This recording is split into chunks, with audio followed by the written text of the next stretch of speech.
Frances Dickman é uma típica avó de classe média americana. Daquelas que ainda fazem a verdadeira torta de maçã, marca registrada do país, e se divertem com os netos colocando bandeirolas dos Estados Unidos no jardim de casa, nos arredores de Boston, Massachusetts. Seu sorriso se desfaz apenas quando ela olha para o retrato do marido que morreu há mais de 20 anos. Ela sente sua falta, e sente falta também dos Estados Unidos do tempo da Segunda Guerra Mundial, quando a vida era difícil, mas em compensação o povo americano era mais unido, segundo ela. Depois do atentado, no dia 11 de setembro de 2001, Frances sentiu novamente um pouco do velho espírito da América, enquanto assistia as tropas do exército do seu país cercarem o Afeganistão. Temos que preservar nossos valores democráticos, custe o que custar, ela diz. O mesmo sentimento reacendido em Frances tomou conta da maioria dos lares americanos. 15 dias após o atentado, quase 10 mil pessoas se candidataram a trabalhar na CIA, a agência do serviço secreto. No mesmo período, em outros anos, apenas 2.700 pessoas tinham se candidatado. A venda de armas cresceu 20%, a de bíblias 28%, e o estoque de bandeiras sumiu das prateleiras. Até a Catedral de St. Patrick, em Nova York, precisou incluir 5 novas missas na programação semanal para atender os fiéis. As preces em defesa dos valores americanos aumentaram inclusive o consumo de velas, que cresceu 30%. Mas nenhum desses números superou o milagre da multiplicação de apoio operado sobre a Casa Branca. Segundo pesquisa do jornal Washington Post, realizada 10 dias depois do atentado, os discursos do republicano George W. Bush conquistaram a aprovação de 90% de seus compatriotas, mesmo daqueles que não haviam engolido bem o controvertido resultado nas eleições no início do ano. Os terroristas querem atingir os valores americanos, declarou o presidente. Cada nação, em cada religião, tem de tomar uma decisão agora. Ou está conosco, ou está com os terroristas, ele ameaçou. A onda de discursos inflamados não parou por aí. Presta atenção nesse aqui. Digo a eles que esses eventos dividiram o mundo em 2 campos, o dos fiéis e o dos infiéis. Ele não é de autoria de Bush. Veio direto da rede de televisão paquistanesa Al Jazeera, no pronunciamento em que Osama Bin Laden convoca os muçulmanos a lutar contra os Estados Unidos. Parecidos os discursos, não? Talvez tenha sido apenas a ira, o sentimento de ódio diante de tantas mortes. Mas não há como negar que, pelo menos por alguns momentos, o discurso americano e o dos fundamentalistas islâmicos se confundiram. O líder evangélico dos Estados Unidos, Billy Graham, por exemplo, pediu que todos se voltassem para Deus e rezassem como uma nação, para impedir que o mal se espalhe. No final da exortação, pensou trechos do Salmo 45 da Bíblia. Deus é nosso refúgio e nossa força, conosco está o Senhor dos Exércitos. Curiosamente, a frase menos messiânica de todo o tiroteio verbal partiu justamente do líder supremo da religião do Irã, o Ayatollah Khamenei. Não. Nós não estamos do seu lado e nós não somos terroristas, respondeu prontamente o Ayatollah, fugindo da cruzada dos discursos. A declaração de Khamenei não veio de um país que pode ser considerado um exemplo de democracia. Mesmo assim, caiu como uma pedra sobre as nações do Ocidente ao expor a fragilidade dos seus valores. Será que a linha que divide a democracia dos outros regimes políticos é tão tênue que não resiste ao abalo dos Boeings que caíram sobre os Estados Unidos? Não tenho dúvida de que o discurso intolerante de um país democrático, mesmo quando dirigido a um inimigo externo, é um risco à liberdade interna do próprio país, diz o cientista político da USP, Cícero Romão Filho. O pacote de leis para o combate ao terrorismo, assinado por Bush, já apontava nessa direção. Além de facilitar a escuta telefônica e o monitoramento de mensagens via internet, a nova lei diferencia os direitos civis dos americanos dos de estrangeiros. Os estrangeiros suspeitos de terrorismo poderão ficar detidos por 1 semana, mesmo que não sejam culpados. Um cidadão americano não pode ficar preso sem culpa formada por mais de 24 horas. Bush disse que os novos poderes da polícia e das agências de inteligência são necessários para enfrentar uma ameaça sem paralelo na história e garantiu que o governo aplicará a lei com a urgência de uma nação em guerra. Essa é a contradição. Em nome da liberdade, o governo suspende direitos que são a base da sua própria democracia, diz o cientista Romão Filho. Ou seja, no momento de tensão, os Estados Unidos esquecem valores que desde a chegada dos primeiros imigrantes europeus foram a marca registrada do país. No século XVII, esses imigrantes chegaram fugindo das guerras e das perseguições religiosas. Daí o apego ao direito, à crença e ao respeito às liberdades individuais que foram a base da sociedade americana. Esses valores, consagrados com a independência do país em 1776, influenciaram a Revolução Francesa em 1789 e marcaram o início de uma nova era. Os dois países se tornaram modelos de nações livres que haviam varrido do seu interior o despotismo dos monarcas e a influência intolerante da religião no Estado. Pouco mais de um século depois, a França selou essa amizade presenteando os Estados Unidos com o monumento símbolo da nova era. Em outubro de 1886, milhares de nova-iorquinos celebraram a chegada da Estátua da Liberdade. Com alguns reveses, a credibilidade dos valores representados pelo monumento permaneceu praticamente intacta até o final da Segunda Guerra Mundial.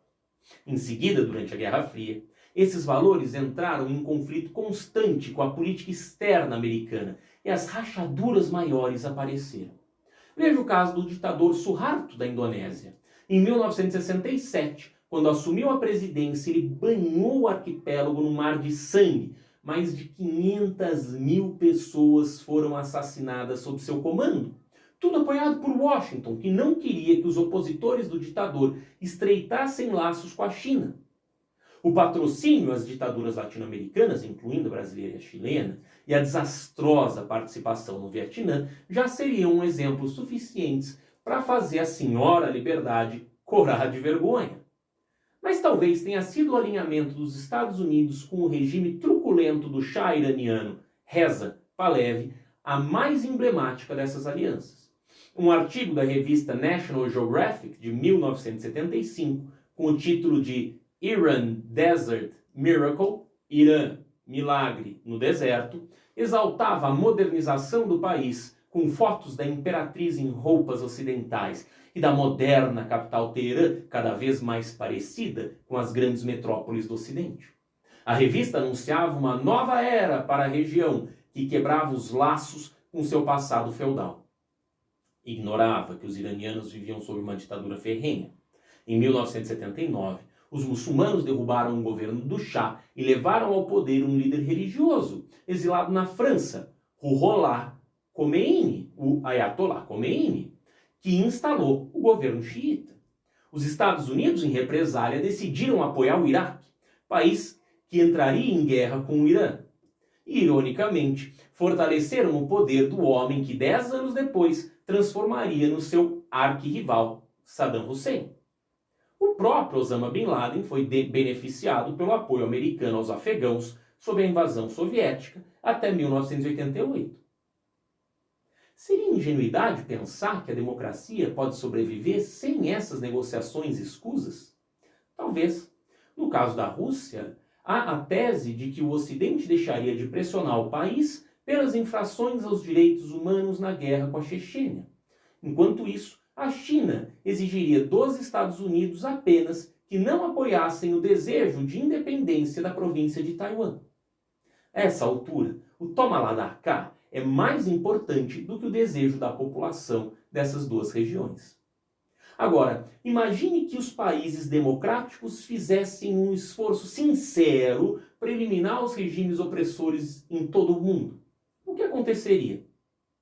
Se a campanha dos países democráticos contra os que praticam o terror se traduzir numa política de apoio efetivo e sistemático à democratização das sociedades vítimas das ditaduras, o mundo evoluirá de forma rápida. disse o escritor peruano Mário de Vargas Llosa, num artigo publicado logo após o atentado de 11 de setembro de 2001. Mas seria legítimo impor um sistema político externamente, mesmo que ele seja a democracia? Se ela não brotar de dentro do país, dificilmente durará muito tempo, diz Renato Janine Ribeiro, um filósofo da USP. Até mesmo porque a imposição pela força de qualquer regime pode criar um sentimento de oposição interno mais forte. Ele diz que a melhor forma de eliminar regimes fundamentalistas que dão suporte ao terrorismo seria apoiar economicamente esses países. Quando o inimigo não é claro, as soluções militares são ineficáveis. Quando o inimigo não é claro, as soluções militares são ineficazes. Mesmo que a riqueza eliminasse boa parte das ações terroristas, restaria ainda uma pergunta. A existência de um Estado regido por leis religiosas é legítimo desde que a maioria da população o apoie? Acredito num Estado teocrático justo, diz o cheque Jihad Hassan Hamadeh, um dos líderes da religião islâmica no Brasil. Desde que haja tolerância religiosa e liberdade de expressão, porque um povo não pode viver seguindo as leis de sua religião. Quando questionado se é possível chamar de democrático um Estado presidido por um califa, sem eleições de 4 em 4 anos, ele para, pensa um pouco e questiona. Por que o que o Ocidente chama de democracia ocidental tem que ser a regra geral para todos os povos? Até há pouco tempo, boa parte dos intelectuais acreditava que a democracia ocidental era um valor tão sólido que chegaria um dia em que ninguém faria uma pergunta dessas. Mas a reação aos atentados de 11 de setembro está reacendendo o debate da legitimidade do Ocidente em proclamar que alguns de seus valores são superiores aos de outros povos. Até mesmo a ideia de que as nossas democracias são laicas e deixaram de lado a presença da religião terá que ser reavaliada.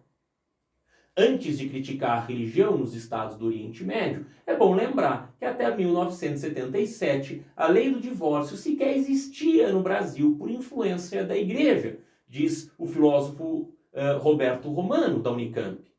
E a legislação do aborto.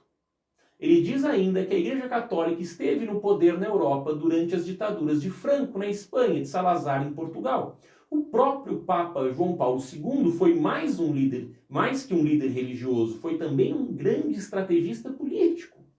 Basta lembrar que nos anos 80 ele teria sido um apoio decisivo aos governos de Ronald Reagan e de Margaret Thatcher na luta pela desintegração do regime soviético. Mesmo em nossos tribunais, quando as testemunhas juram dizer a verdade, elas juram colocando a mão em qual livro? A Bíblia ou a Origem das Espécies de Darwin? Para Ivan Rocha, professor de História Antiga da Universidade Estadual de São Paulo, Unesp, os conflitos atuais são muito semelhantes aos problemas do Oriente Médio no século I. Para manter seu domínio sobre os judeus da Palestina, Roma tolerava sua religião, desde que os impostos fossem pagos, diz o Rocha. Ele ainda conta que esse ambiente de pobreza, conflitos religiosos e políticos foi decisivo para que a popularidade de Jesus crescesse. E Jesus, em seus discursos, fazia uma oposição diferente ao Império Romano, sem incitar o ódio ou a revolta pela violência. Os romanos logo crucificaram Jesus sem imaginar a influência que essa execução teria nos séculos seguintes, diz o historiador. Eles não podiam prever que 2000 anos depois, a imagem da sua morte estaria espalhada por boa parte do mundo. Na casa da senhora Francis, em Boston, nos Estados Unidos, há uma dessas imagens na sala de estar. Até mais.